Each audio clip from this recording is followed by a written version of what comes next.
Je m'appelle Marion. J'ai 30 ans. Et il y a 3 semaines, mes propres parents ont organisé une fête pour mon anniversaire dans le seul but de me renier publiquement devant toute notre famille. 53 personnes, oncles, tantes, cousins que je n'avais pas vus depuis des années, réunis dans un salon privé du Grand Hôtel, le restaurant le plus chic de Bordeaux. J'y suis entrée en pensant à une surprise. J'en suis ressortie enfin, j'y reviendrai. Mais voici ce que mes parents ignoraient, ils n'étaient pas les seuls à avoir un plan ce soir-là. Et la femme assise dans le coin, cette tante qu'ils avaient effacée de nos vies il y a 20 ans, elle aussi attendait ce moment. J'avais les mains plongées dans l'argile humide quand mon téléphone a vibré. Mon atelier sentait la terre et le café serré, et j'ai failli ne pas répondre. Puis j'ai vu le nom s'afficher, maman. Ma mère n'appelait jamais.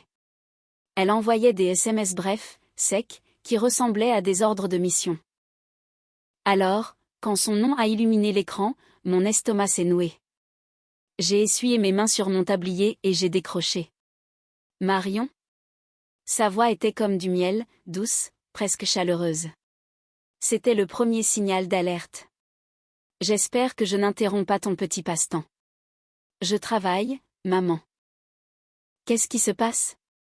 Ton père et moi avons discuté. Elle marqua une pause calculée. Il est temps que la famille se réunisse pour tes 30 ans. J'ai failli lâcher le téléphone. En 30 ans, ma mère n'avait jamais jugé mon anniversaire digne d'intérêt.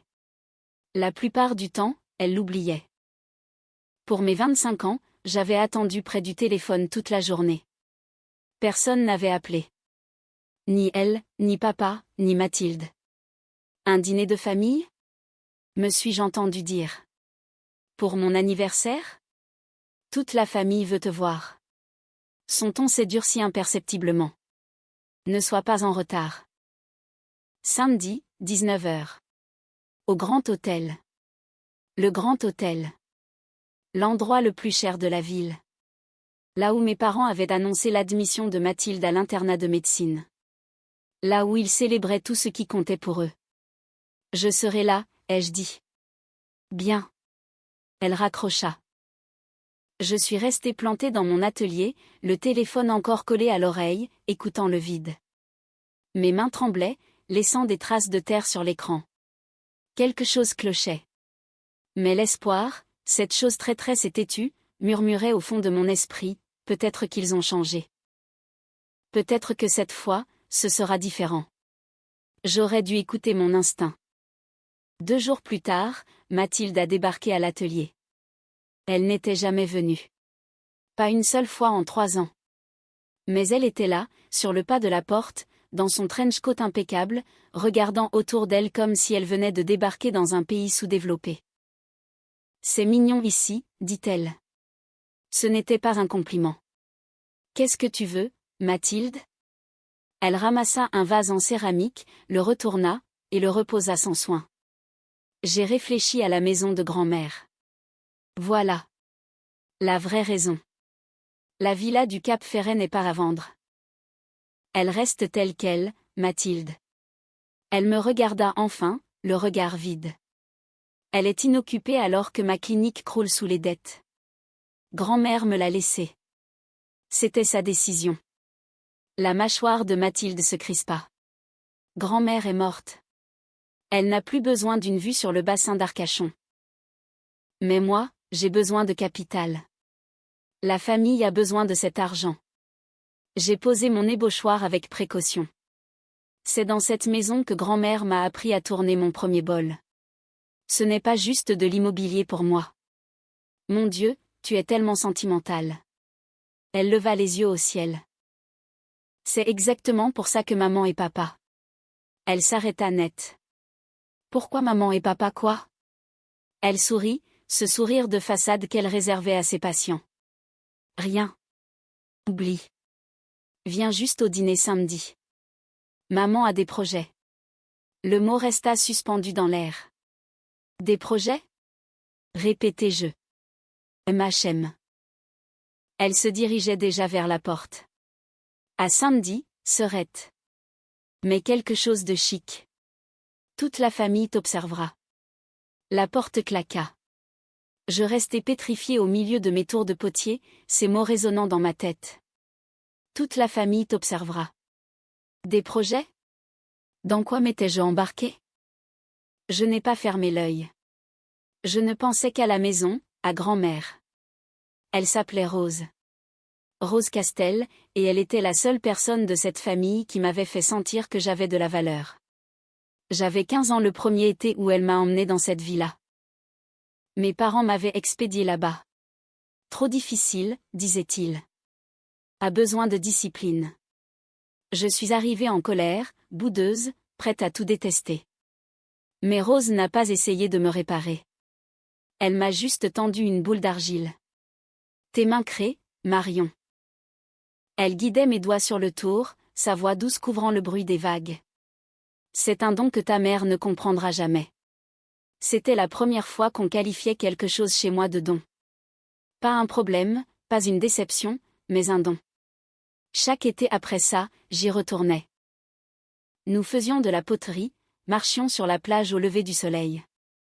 Elle est venue à ma première exposition quand j'avais 22 ans, le seul membre de la famille présent. Elle était au premier rang, les larmes aux yeux, applaudissant si fort que ses mains étaient rouges. Il y a 6 mois, elle s'est éteinte dans son sommeil. Elle m'avait laissé la villa et une petite boîte en bois que je n'avais pas encore eu la force d'ouvrir. La veille du dîner, j'ai enfin compris ce que j'avais perdu, mon seul témoin, la seule preuve que j'étais aimable. Sans Rose, je n'avais plus personne. Ou du moins, c'est ce que je croyais. La pression a commencé 3 jours avant le dîner. D'abord, des messages subtils. Ma cousine Léa, et j'ai entendu dire que tu vendais la villa du capitaine, c'est généreux de ta part. Je ne vendais rien.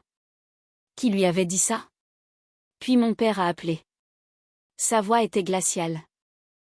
Ta mère est très contrariée, Marion. J'ai serré le téléphone. À propos de quoi? La maison. Tu sais très bien. Il soupira. Ce long soupir de déception que j'avais entendu toute ma vie. Nous t'avons tout donné. Nous avons soutenu tes lubies artistiques même quand elles nous faisaient honte. Et maintenant que la famille a besoin de toi, tu refuses d'aider. Grand-mère me l'a légué par testament, papa. C'était son choix. Un testament, ça se conteste. Sa voix devint basse, délibérée. La loyauté envers la famille ne devrait pas être une option. La menace était là. Je me sentais étouffée. Étais-je égoïste? La clinique de Mathilde battait de l'aile, je le savais. Mes parents avaient investi des fortunes dans sa carrière, et moi, je possédais une propriété valant plus d'1 million d'euros. Mais chaque fois que je pensais céder, j'entendais la voix de Rose, promets-moi, ma puce. Ne les laisse jamais te rendre insignifiante. Si tu tenais vraiment à nous, continua mon père, tu ferais ce qu'il faut. Viens au dîner. Nous en discuterons comme des adultes. Et si tu refuses de vendre? Silence. Alors nous saurons où sont tes priorités. Il raccrocha. J'ai passé la nuit à faire le calcul, si je vendais, je perdais le dernier morceau d'aile. Si je gardais la maison, je les perdais eux. Mais une voix murmura, les as-tu jamais vraiment eus? Le soir du dîner, j'ai sorti ma robe. Une soie vert émeraude, longue, avec des perles d'argent. Rose me l'avait offerte pour mes 21 ans. Pour quand tu auras besoin de te sentir puissante, avait-elle dit. Je ne l'avais pas portée depuis son enterrement. Mon téléphone a vibré. Numéro inconnu. Le message était court, n'y va pas demain. Ce n'est pas ce que tu crois. Mon cœur s'est arrêté. J'ai répondu, qui est-ce? Rien. Le numéro était déjà déconnecté. Mes yeux ont dérivé vers la boîte en bois de grand-mère. Je l'ai ouverte. À l'intérieur, une lettre manuscrite et une vieille photo. 2 jeunes femmes bras dessus bras dessous, riant. L'une était ma mère, bien plus jeune. L'autre, je ne la reconnaissais pas. J'ai glissé la lettre dans mon sac, par précaution, sans la lire. J'avais besoin de croire, juste une dernière fois, que mes parents m'aimaient. Le grand hôtel était étincelant. Lustre en cristal, nappe blanche, ce genre de silence qui coûte cher. L'hôtesse sourit, ah oui, la réception Castel. Par ici. Elle me mena à travers des couloirs ornés de peintures à l'huile jusqu'à de lourdes portes en chêne. Elle les ouvrit. 53 visages se tournèrent vers moi. Je restai figé. Oncles, tantes, cousins éloignés. Ils remplissaient une immense table en nu. Tous endimanchés. Tous silencieux. Mon cœur cognait. C'était une fête surprise, ça devait l'être. Mais pas de ballon, pas de gâteau, pas de joyeux anniversaire. Juste un silence de plomb. Mes parents étaient au bout de la table. Maman portait ses perles. Papa avait son visage de chirurgien, clinique. Mathilde était à côté, incapable de croiser mon regard. Au centre du U, une seule chaise vide m'attendait. Je m'y suis avancé, le bruit de mes talons sur le marbre résonnant comme un glas. Un micro était installé près de mon père. C'est là que je l'ai vu. Une femme dans le coin, les cheveux gris, m'observant avec une expression indéchiffrable. Elle me semblait familière. Marion, dit ma mère avec un sourire victorieux. Assieds-toi. Nous t'attendions. À peine assise, mon père se leva. Il tapota son verre de champagne. Le silence devint absolu. Merci à tous d'être venus. Nous sommes réunis pour une affaire de famille, pas pour célébrer Marion. Pas pour mon anniversaire. Mon estomac se glaça. Comme vous le savez, continua-t-il, notre fille Marion a fait des choix qui nous ont inquiétés. Elle a abandonné ses études de droit, refusé une carrière respectable. Elle vit d'une manière qui ne reflète pas nos valeurs. Des murmures parcoururent la salle. Béatrice et moi avons tout essayé. La patience, le soutien. Mais Marion refuse d'honorer sa famille. Ma mère tamponna ses yeux avec un mouchoir. Une performance digne d'un César. Par conséquent, dit mon père, à compter de ce soir, nous faisons une annonce formelle. La salle retint son souffle. Marion Castel n'est plus membre de cette famille. Les mots me frappèrent comme un coup de poing. Nous lui avons donné toutes ses chances, ajouta ma mère d'une voix tremblante de chagrin simulé. Elle a choisi la honte. 53 paires d'yeux me brûlaient. J'avais de nouveau 15 ans. Puis, ma mère sortit un papier de son sac et le jeta devant moi. Signe ça, et nous te laisserons partir avec un semblant de dignité. Je baissai les yeux. Papier à en-tête juridique. Renonciation volontaire aux droits successoraux. La villa. Il n'avait toujours été question que de ça. L'invitation, les 53 témoins, ils ne s'étaient pas réunis pour me renier, mais pour me forcer, sous la pression sociale, à céder la maison de Rose. Le reniement n'était qu'un levier, une mise en scène pour me briser. Vous avez orchestré tout ça, soufflai-je. Nous avons organisé une intervention, corrigea ma mère. Je vis un homme en costume gris près de la porte, maître Thornton, le notaire de la famille, prêt à officialiser le vol. 53 témoins, Marion. L'avocat de ta grand-mère ne pourra rien contre un tel consensus familial. Signe. Pars discrètement. La salle attendait. Certains me regardaient avec pitié, d'autres avec mépris. Mes mains tremblaient. Mais sous la panique, quelque chose de plus dur s'éveilla. Je pensais à la lettre de Rose. Je regardai la femme dans le coin. Elle me fit un léger signe de tête, la main sur son sac. Je n'étais pas seule. En fait, dis-je, ma voix plus forte que prévu, j'ai quelque chose à dire. Ma mère ricana. Donnez-moi le micro. Marion, ce n'est pas un spectacle. Alors pourquoi y a-t-il un micro? Vous vouliez un public, alors laissez-moi lui parler. Un murmure d'agitation monta. Ma mère, déstabilisée par ce changement de scénario, céda, soit. Mais que tout le monde sache à qui on a affaire. Ma fille a tout refusé, préférant jouer avec de la boue. Quelqu'un ricana. À son exposition, il y avait 3 personnes. 3. La honte me monta au visage, mais je ne baissai pas les yeux. C'est alors que Mathilde se leva, jouant la sœurette éplorée, j'ai essayé de l'aider. Mais elle m'a dit que cette maison comptait plus que sa propre famille. Ce n'est pas ce que j'ai dit. m'écriai-je. C'est ce que tu pensais, rétorqua-t-elle, triomphante. Mon père me tendit le stylo. Dernière chance. Signe, ou sors d'ici et ne nous adresse plus jamais la parole. 53 personnes retinrent leur souffle. Je regardai mes parents. Pas d'amour. Juste de l'impatience. Je regardai Mathilde. Elle attendait sa victoire. Et je regardai la femme dans le coin. Elle hocha la tête. Quelque chose bascula. Non. Le mot tomba comme une pierre. Je ne signerai pas. Mais je vais parler. J'attrapai le micro avant que mon père ne puisse m'en empêcher. Merci d'être venu. Il y a 6 mois, Rose Castel nous a quittés. Elle était la seule dans cette famille à m'aimer inconditionnellement. Je sortis la lettre de mon sac. Ma mère devint livide. Marion, ne fais pas ça. Ma chère Marion, commençai-je à lire, si tu lis ceci lors d'une réunion de famille, c'est que les choses se sont passées exactement comme je le craignais. Béatrice a toujours vu les gens comme des outils. Elle a essayé de me voler cette maison il y a 10 ans, prétendant que je perdais la tête. Quand j'ai refusé, elle a cessé de me rendre visite.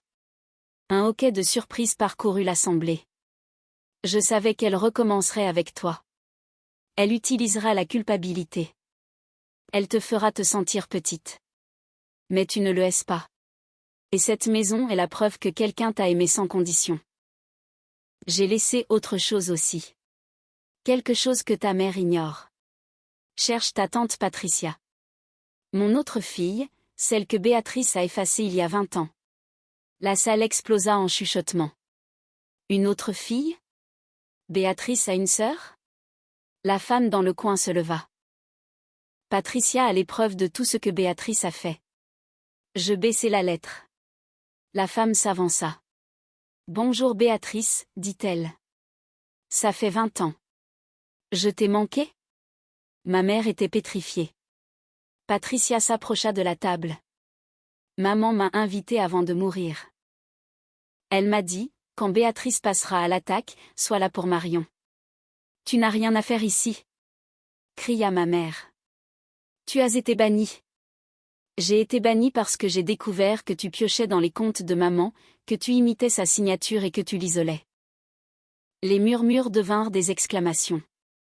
Mon père détourna le regard. Patricia sortit son téléphone. Maman savait que tu ferais ça. Elle a installé un enregistreur vocal dans son salon 3 mois avant sa fin. Elle m'a dit d'attendre que tu abattes tes cartes. Elle appuya sur play. La voix de ma mère résonna, cristalline, on fera ça au dîner d'anniversaire. Un maximum de témoins, un maximum de pression. Elle est faible, elle craquera. Puis la voix de Mathilde, et si elle fait une scène? Laisse-la faire, riait ma mère. 53 témoins la verront faire une crise de nerfs. On dira qu'elle est instable et on contestera le testament sur cette base. Patricia coupa le son. Le silence était de plomb. L'oncle Georges se leva, la voix lourde, « Béatrice, qu'est-ce que tu as fait ?» J'ai repris le micro. « Maman, papa, vous vouliez me renier ? C'est fait. Mais selon mes termes. Je ne signerai jamais. Et pour information, le testament de Rose inclut une clause, tout document signé sous la contrainte est nul. Et tout héritier qui tente de contester le testament par la manipulation perd ses propres droits. » Le notaire, maître Thornton, rangea discrètement son sceau. Je n'ai pas apporté la honte sur cette famille, ajoutai-je, j'ai juste apporté la vérité. Je pars maintenant. Ceux qui veulent me suivre sont les bienvenus. Je tournai le dos à la table. Ma mère perdit tout contrôle, hurlant que Patricia était une menteuse, une folle. Mais l'oncle Georges l'interrompit, « Tais-toi, Béatrice. On a entendu l'enregistrement. Tu as voulu humilier ta propre fille pour de l'argent. » Les chaises raclèrent le sol. Les gens se levaient, récupéraient leurs manteaux. « Où allez-vous » criait ma mère. Personne ne répondit. Sur le trottoir, l'air frais de Bordeaux me parut délicieux. « Marion, attends !» 3 de mes jeunes cousins, Emma, Théo et Léa, me rejoignirent. « On peut venir avec toi » On ne veut pas rester là-dedans. Derrière eux, je voyais la silhouette de ma mère, seule dans le restaurant immense, regardant sa mise en scène s'effondrer. Cette nuit-là, après avoir mangé des frites dans un bistrot avec mes cousins, je suis rentrée. J'ai pleuré, d'un pleur qui libère. J'avais perdu mes parents et ma sœur, mais j'avais trouvé la vérité. Une semaine plus tard, l'oncle Georges et la tante Linda retiraient leurs investissements de la clinique de Mathilde. Ma mère était devenue la paria de son cercle social. Patricia et moi avons pris un café. Elle m'a expliqué comment ma mère l'avait fait passer pour folle 20 ans plus tôt pour couvrir ses vols. Ta mère ne te déteste pas, Marion, dit-elle, elle te craint parce que tu es la seule chose qu'elle n'a pas pu contrôler. Aujourd'hui, je suis sur la terrasse de la villa du Cap Ferret. J'y donne des cours de poterie. Patricia vient chaque dimanche. Emma et Léa passent souvent. J'ai construit ma propre famille, une famille choisie. Ma mère a essayé de m'appeler une dernière fois pour me proposer un marché, mon retour dans la famille contre la villa. J'ai répondu, maman, je n'ai pas besoin d'une place dans une famille où l'amour est une transaction. Si un jour tu veux une vraie relation, ma porte est ouverte. Mais sans condition. Elle n'a jamais rappelé. Mes 30 ans devaient être mon point de rupture. Ils ont été mon point de départ. Ils ont voulu me rendre petite, ils m'ont juste montré à quel point j'étais capable de devenir grande.